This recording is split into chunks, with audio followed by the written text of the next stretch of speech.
അന്നദാനം നമ്മൾ മെയ് 23-ന് തുടങ്ങി ഇന്ന് വരെ നടത്തിയിട്ടുണ്ട്.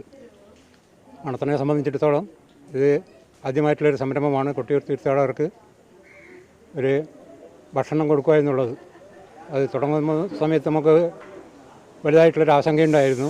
കാരണം ഇതിനു മുമ്പ് ഇങ്ങനെ ഒരു സംഭവം മണത്തണയിൽ നടപ്പിലാക്കാൻ വേണ്ടി കഴിഞ്ഞിട്ടില്ല. അപ്പോൾ ഇതിൻ്റെ സംഘാടകരായ ഒരു ഉത്കണ്ഠയോടുകൂടി തന്നെയാണ് ആരംഭിച്ചത്. പക്ഷേ പെരുമാളുടെ അനുഗ്രഹം കൊണ്ട് തുടങ്ങിയ ദിവസം മുതൽ തന്നെ നമ്മുടെ ആശങ്കകൾ മാറുകയും ഇതിന് നല്ലൊരു ജനപിന്തുണ നമ്മുടെ നാട്ടുകാരിൽ നിന്ന് തന്നെ കിട്ടുകയും ചെയ്തതുകൊണ്ട് ഇന്നേ ദിവസം വരെ ഇത് ഭംഗിയായിട്ട് വൃത്തിയായിട്ടും ഭക്ഷണം കൊടുക്കാൻ വേണ്ടി നമുക്ക് സാധിച്ചിട്ടുണ്ട്. അതിൽ ഏറ്റവും പ്രധാനമായി പറയേണ്ടത് നമ്മുടെ നാട്ടുകാരുടെ പിന്തുണയും സഹകരണവും ഒന്ന് മാത്രമാണ്. നമ്മൾ പ്രതീക്ഷിക്കാത്ത ആളുകളുടെ അടുത്തുനിന്ന് പോലും നമുക്കതിന് പൂർണ്ണ പിന്തുണയും സഹകരണവും സാമ്പത്തികമായിട്ടും അല്ലാതെയും ഒക്കെ കിട്ടിയിട്ടുണ്ട്.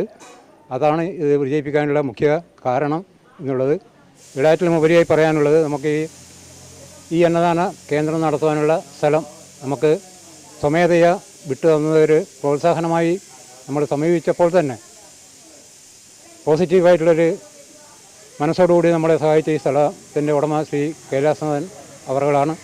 അദ്ദേഹത്തിന് നമ്മുടെ ഗ്രാമസേവാ സമിതി അങ്ങേയറ്റം കടപ്പെട്ടിരിക്കുന്നു. ഈ ഒരു സംരംഭം നമുക്ക് തുടങ്ങുന്നതിന് പ്രചോദനമായിട്ടുള്ളത് അദ്ദേഹത്തിൻ്റെ ആ ഒരു നിലപാട് തന്നെയാണ്.